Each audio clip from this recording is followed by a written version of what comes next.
Well, welcome to Property Investors Crash Course! How many of you here because you want to become financially free? Ready to hand that out? Felt like very much, I would even go as far to say as kind of like a religious cult. You're taking people's money, but you're not giving them the services you've promised would happen. If they hadn't have encouraged him, then maybe he'd still be here. Hey everyone, welcome to CoffeeZilla. Today we have a special episode. It's a little bit solemn, as you'll see, because we're talking about a very serious situation, and that is of Danny Butcher, his family, and Samuel Leeds and the course that he sells.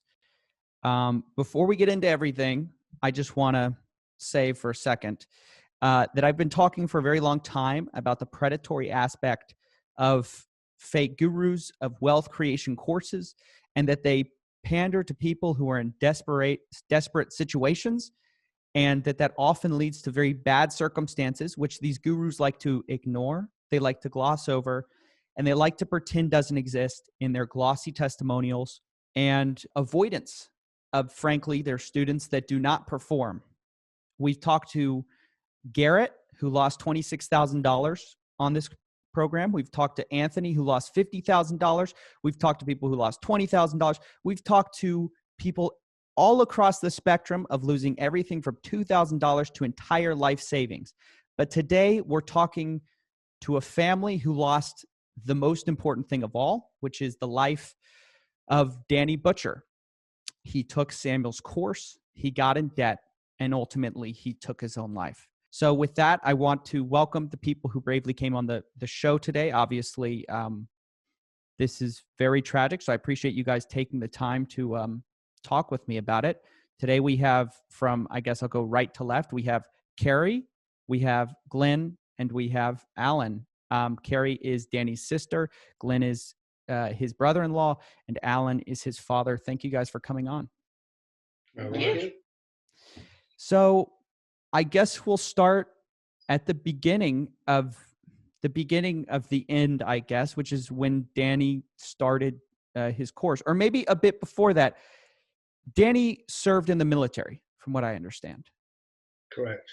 Can you guys kind of walk me through how everything happened? Because this is sort of the ultimate tragedy, and tell me from your perspectives what happened with Danny. Okay. Well, Danny has obviously a son. He's only just got married 11 weeks before he died. He was trying to progress so he could buy a place, earn some decent money for him and his wife and his son. He just wanted to be able to provide decently for them. Not be a millionaire, not be greedy, just wanted to be sitting comfortable for them and have something for them. That's all he wanted. That is literally all he wanted. He had a few problems with the debt before, but when he went on the course, they were saying, we can get it where you can pay off all your debts, you can end up where you're earning lots of money, lots of properties, and go from there. So he thought, oh great, I can pay these debts off, I can find a home for us, I can provide for my family. And when he went on these courses, he didn't get what he was promised. The thing is, it wasn't about greed or anything like that. Danny was he was a reserve, so he was off with the army every now and again, which was more with the army than it was civilian life. But he was lorry driving at the time, and he started doing some internet browsing, and he heard about this Samuel Leeds and his courses. And for everyone who doesn't understand, Samuel Leeds is one of these guys, promising fast success with a course. And in his case, it is a variant of what they're all promising, which is wealth. And he was offering a property course. Is that correct? Yeah, Yeah, he was offering property course education basically about how you can go about things. And Danny thought he'd done right in due diligence, as they call it, but there was nothing to say on Trustpilot at the time that this particular bloke had problems with his students. So Danny thought he'd done everything correct. He wasn't expecting overnight wealth or anything like that. He even said to me, this is a 15 to 20 year thing he's got in mind of doing. And then he goes in 100% to everything he ever did. He always put 100%. And he basically believed what they told him. And in the end, he's realised they weren't giving him the training. They weren't giving the mentorship they said they would. And he actually wrote a story about it, his involvement with it, which is, anybody that's even thinking about it should read Danny's story, and it'll tell you exactly how these things just go wrong. You don't get the one-to-one mentorship or anything like that. And that led on to other things that caused Danny's biggest problem, which was he ended up in a position where he couldn't get an house for his wife and kid. Right. So talk me through that. So he's taken the course. He's optimistic. He thinks he's done his due diligence because on the internet, it's actually surprisingly easy to manufacture social proof and hide criticisms. And so he thinks he's done his due diligence. So he goes to this thing. He signs up. Do you remember how much it cost him to sign up for the course? Glyn best take over from here because he actually went with him. Yeah, it was the course is £12,000 to sign up if you pay in full there and then. But Danny couldn't afford to pay the full price in one go, so he did it over a few instalments. And well, because I went to the crash course with him, while we were there on one of the breaks, he went onto his banking app, managed to take out a loan from the bank to go and pay for the first installment. So the first installment of paying for this thing, he's already in debt. Yeah, he's already in debt with that. He then goes to the back of the room, which is where they asked them all to run to the back. You know, it's like apparently the first 50 there and all that lot. They run to the back of the room.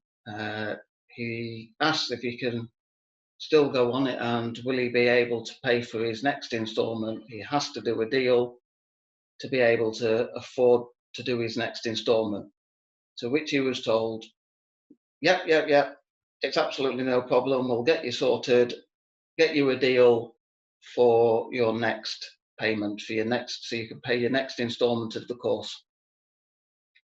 So he's already like needing, I mean, he's showing all the signs of someone who should not be allowed to join a course like this, that there should be regulations against joining a course like this, because the whole thing is that they say the whole logic is, well, you're going to make so much money in the back end that the cost of the course is nothing. That's what you're convinced to believe. But the reality is if you put yourself in that position, what happens if it fails? These people take no, the people selling these courses take no accountability for that. Well, the other thing that happened was he'd gone to the back. They knew that he'd taken out a loan to pay for the first installment. They never asked him any questions about whether he could afford it, but they also knew that he couldn't afford the next installment unless he did this deal. Right. So they say, yeah, sign up. So he goes in that first installment, he's already in debt, and then he has to make this deal happen. So I imagine that puts him under an enormous amount of stress to try to make this safe life for him and his family, his new family. Yeah. So what happens at that point? Basically, after he'd signed up, he'd actually got, he'd been out viewing houses, he'd been talking to people before we even went on the course, and he'd got several deals that he could source and pass on and make some money out of already set up. I know we were told on the crash course that the deals could be put through Alistair's company. As far as I know, this has also been said online. Yeah, because Danny wasn't compliant to do deal sourcing. So they said because he wasn't compliant, they could put it through Alistair's company, and then Danny could get paid out of that. So basically, don't worry about the fact you're not compliant. We'll figure it out for you. We have a way for you to do this. Just Exactly. okay. But of course, then what happens is they backtrack on that and say, no, you can only do that if you come along to another course and get yourself compliant. So yeah. That's more money. Yeah. So it's just an upsell into something else. Now you got to pay more money. Yeah. Exactly. £12,000 wasn't enough. No. So he lost them deals because he couldn't do anything with them. He lost them deals. So he lost the deals. At this point, he knows now he's paid this first installment. He's gotten a loan. He's in a worse place than when he started. What's the date on this? When was this? Where are we at? That was March when he signed up. Right. That was March when he signed up. The second lot of last year, yeah. Mm-hmm. Then he wanted to pay for the next lot of deals. He was for the next instalments. He needed the deals, so he messaged everybody he could possibly message. Tried to get in with all the people that are with Samuel. He's messaged everybody. You know, how can I improve? What can I do? What about this deal? What about that deal? He's literally messaged everybody he can possibly basically say, I'm actually there and I want to progress. I want to do it. Right. I want to put in the work. Exactly. But obviously that deal never came along. So then his next instalment, he had to get another loan out to pay for that. And then his third instalment, he couldn't pay again. So when he went back to the bank, they said no, because he'd already got 2 loans out in such a short period of time. So his wife ended up having to get the third lot of instalment out for him. And in the middle of all this, he was supposed to go on the deal finding extravaganza course, where it says in the crash course that you're supposed to be guaranteed to get a deal by the end of the day. And he never did. So that's just not true. No, well, the second course, and it's not just Danny, there's quite a few people who've been online and said you go on the second course and it's basically the same as the crash course, which is free, you know. So they're really not getting any help at all. And meanwhile, they're plunging into debt. Oh, yeah. So then they go back again and they say, well, yeah, but to do that, you need this course. So then he gets into the third lot. And this is just lining Samuel Leeds' pockets here. Oh, yeah. I mean, that's the winner of this situation. So Danny goes, I believe he went a total of how much in debt during this process of becoming wealthy as he thought he was. How much in debt was he ultimately? Well, when we've looked at it, he paid 13.5 because they charge you £1,500 for the privilege of paying in bits. Right. So if you can't afford it, you have to pay more. Yeah. And then the irony, because of the travelling round and everything he's done to the courses and the hotel rooms, hotels and everything else, it comes up to close 18 grand. £18,000. £18,000. And In the meantime, they was actually inviting him to other courses to help mentor other people. Yeah, exactly. he was told to mentor other people, even though he's He just was supposed plunged to help into them debt. he was supposed to help them get deals. And yet they wouldn't help him get a deal. But of course, he can't help them get a deal. He's not qualified. Yeah, he in fact, I honestly, that makes me speechless. I'm actually speechless at that.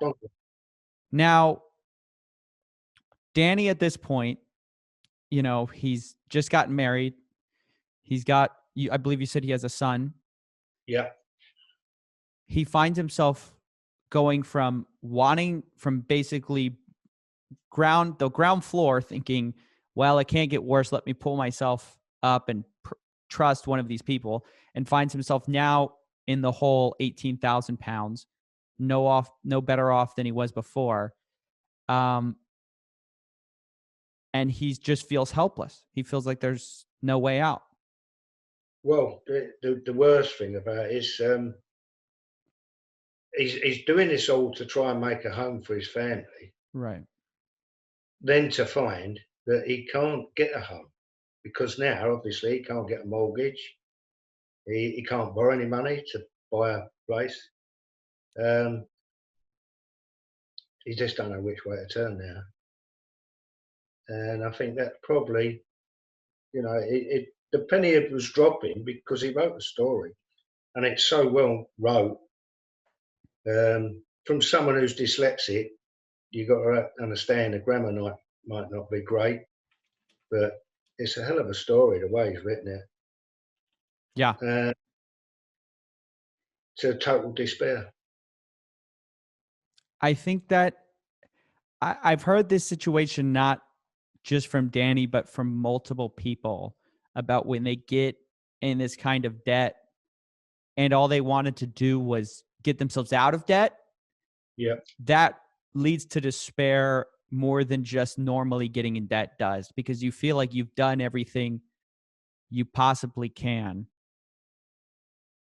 And this ultimately brings us to October, I guess. Yeah. When did you guys first hear the news? Do you guys remember seeing signs? I mean, was he talking about being in debt in Samuel's course? I spoke to him a couple of days before. I went and had a look at another. He was still trying hard. He said, "Will you come and have a look at this building, Dad? Because I've been a joiner. I've got some knowledge he might not have had."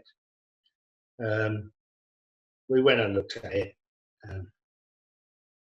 He didn't look well, but I still didn't think he'd do anything like that. And we arranged to meet on the Monday because he had another property he wanted me to look at for other investors.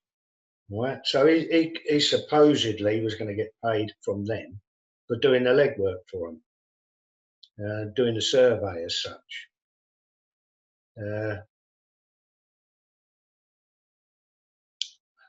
Then on a Sunday, the police come to our house to tell us that Danny'd gone. So, if you think about it retrospectively, the signs are there, but you just don't see it. You just think he was still. I spoke to him on the Saturday. He was driving home, and he was right upbeat. He says, "Oh, Dad, I've come to the conclusion. Like I ain't, you know, it's going to take me a couple of years to get straight, but we'll be all right." And he sounded a bit upbeat, and that was on the Saturday.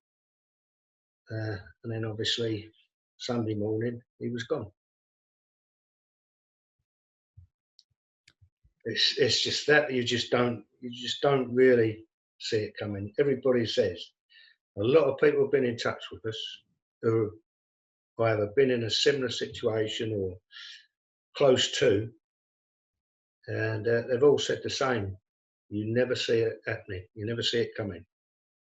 Do you think that Samuel Leeds knows what he's done? He don't care about that, mate.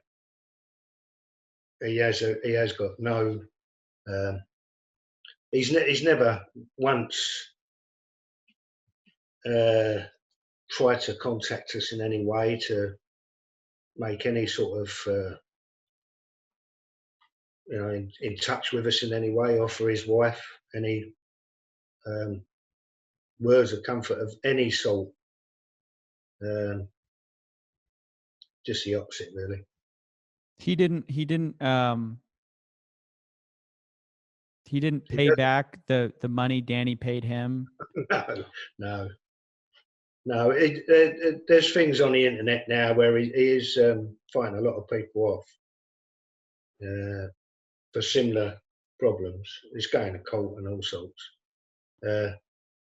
Do you blame? I hate to cut to the chase, but do you blame Samuel Leeds? Because we'll never know for sure. But in your mind, you guys were so close to this situation. Do you blame Samuel Leeds for what happened to Danny? Oh, blame the type of business he's running. Yeah, he himself is blind to other people's feelings. That's total. He's a narcissist. But I'd certainly blame his tactics of the way he runs a business. But it's not just him. There are a lot of people out there doing the same rubbish.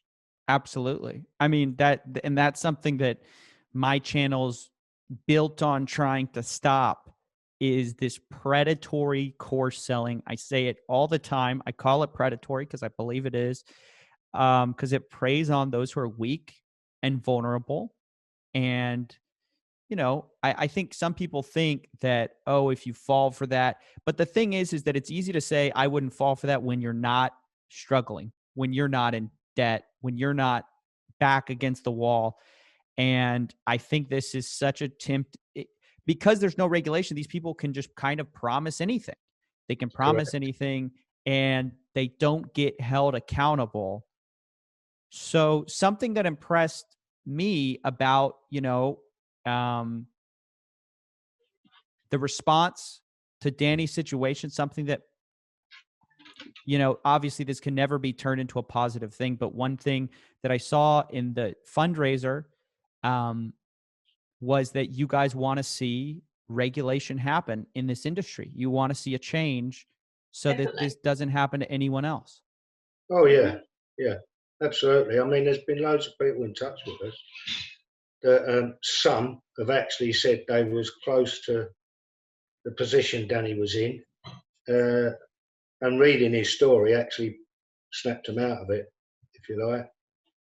There's another soldier, Andrew Hill, I believe his name, but similar thing, and he quotes exactly the same sort of thing as Danny told us that was happening.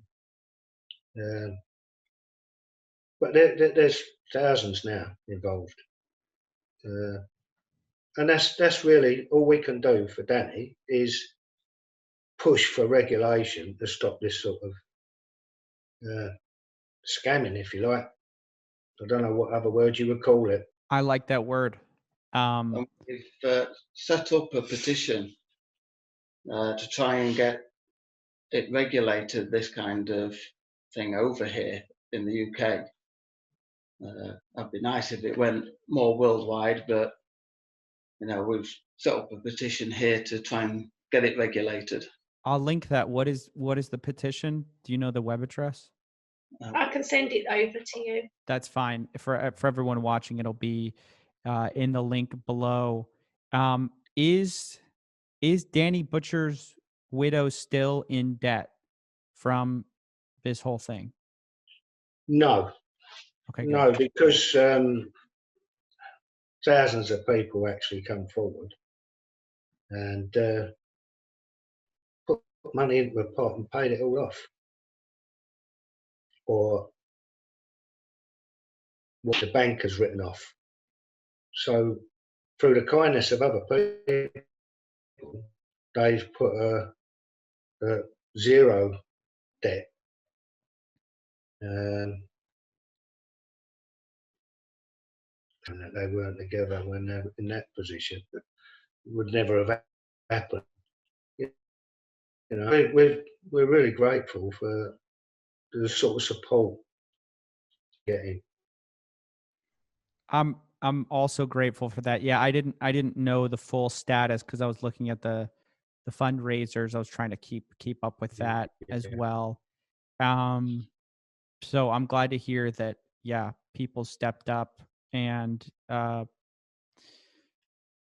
this is such a tough situation for me because on the one hand, you want to honor the memory and you also want to inspire change. What tangible things can you guys see changing in the wealth creation industry, you might call it? Is it the promises? Is it the cost? What is it that you want to see change? Well, me personally, I'd like to see the content of the courses looked into, to see that they are providing what they're saying they're providing. Because from what I've seen that Danny got from Samuel Leeds' course, there was very little course content that hadn't been gone over in the free crash course that I'd been to. Now, I believe that people should be able to go in and see what they're actually teaching, pretty much like most education places over here do.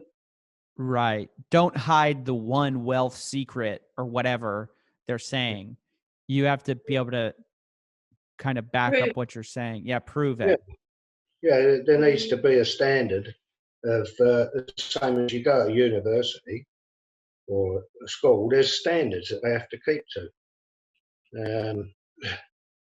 You go to university, you pay money, and yes, you have a debt, but you've received an education that should, with hard work, open up other doors for you. To pay for an education you don't receive is ludicrous. So with regulation, you can say, right, if you can't guarantee that you're going to actually show what education you're going to give, you can't operate. To protect people from, like I say, scammers, basically. I totally agree. What one tragic thing about this is that the victims of these scams tend to be poor. They tend to be they don't have like legislative tools at their disposal. If this was happening to a bunch of rich people, this would have been legislated out of existence a long time ago. But it feels like, especially here, I'm more aware of the American situation. A lot of times these people say, well, if they didn't like my course so much, why don't they just sue me? The guru or whoever will say that. And the answer is always, well, they don't have money to do it. And you have to pay to sue. And they have all your money now. You're in debt. You don't even have any recourse to going after and getting your money back.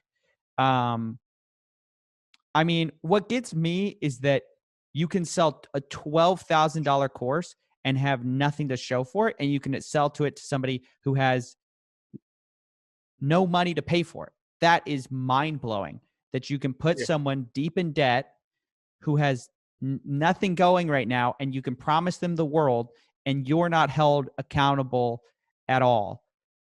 Now, right. Is Samuel Leeds still doing business in the UK? Yeah. And doing it the same way as well. And he's not changed one iota of his methods.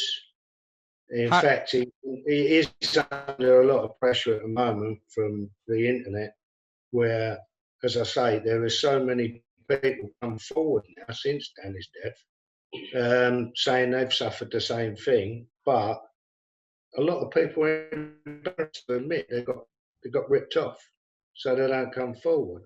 Well, since Danny's death, a hell of a lot of people have, and it is going to court with what they call a class action. that's a number of people. I don't know how you say it in the States. We call it a class action as well. Yeah. All right. Okay. So you know exactly what I mean. Mm-hmm. That's going forward. And hopefully that will go forward on other people who are doing the same thing. I hope people realise they don't need to be embarrassed. They need to stand up and get their money back or get value for their money. How does it feel to know that Samuel Leeds is still doing the exact same thing he's been doing, and he's still operating the exact same way? I can't imagine. I can't imagine. That's hard to say on there. Well, it just goes to show he has no remorse of what he's actually done, doesn't it?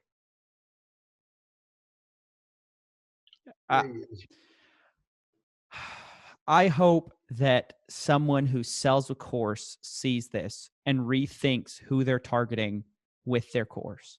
Because, I mean, I'll just tell you guys, I've seen a lot of stuff.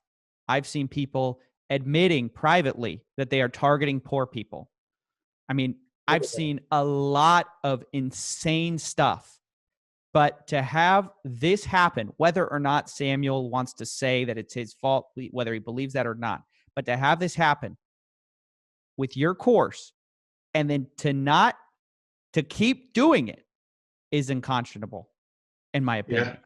It's completely unconscionable. Well, I hope that you guys get the change and the justice that you deserve. Obviously, there may not be a way to get that perfect justice, but my hope is that Danny's, untimely end will have inspired change in this industry. I don't know what it takes to wake this stuff up, because like I said at the beginning, fortunes have been lost. I've watched people, their entire fortune is gone. What they saved up for years is gone because of these people, and nothing's changing. I don't know what it's going to take. This is it. Yeah. Well, there's we've had an enormous amount of support from people in the industry, actually, but That's not in the scam side of it, if I can put it that way. Sure. One particular, Andrew Burgess, got in touch with us almost straight away, and he was the driving force of helping Danny's widow Charlotte out, and got people to put money together and sorted her, things for her financially, if you like. And he's also got masses of information on Samuel Leeds and quite a few others. He's quite knowledgeable. I believe he's run a few videos about Samuel as well, right? Oh yeah. I'll link a few of those below. Brilliant. He's also pushed. We've started a registered charity in Danny's name, and that's to help over here the homeless, veterans, and any of what we think are deserving charities. So as we get money in, as a deserving charity comes up, we think we can help. And he's one of the trustees, along with myself and Carrie. So that's all the work in bringing that to be registered has been through him. He's been brilliant. Can't thank him enough, to be honest. I'm glad you shouted him out. Yeah. He's well worth being in touch with. Absolutely. We'll be linking the charity as well, if you want to send me that link, Carrie. Yeah. And I don't know, is there anything else you guys wanted to say? I didn't want to make this, super long. I didn't want to sort of belabor it. I wanted to get Danny's story out there, and I wanted to get the family story out there. Obviously, you guys are sort of his living memory. So is there anything else you guys wanted to say? No, just help us to get it regulated more than anything. We need it regulating. That's the be all and end all at the moment. It's the only thing we can do for Danny now. is to push for that regulation and hopefully stop anybody else getting to that situation. And I'd like to just say thank you to you for allowing us to get it out there, hopefully even more. Absolutely. I'm happy to do it. I know this has been a long time in the making. And yeah, I thank you guys for coming on. Thanks to all of you who are watching. Sorry that it was very solemn, but I think it's important as we look at this industry that we show the very damaging sides, the predatory sides of this industry. So thanks for watching, everybody.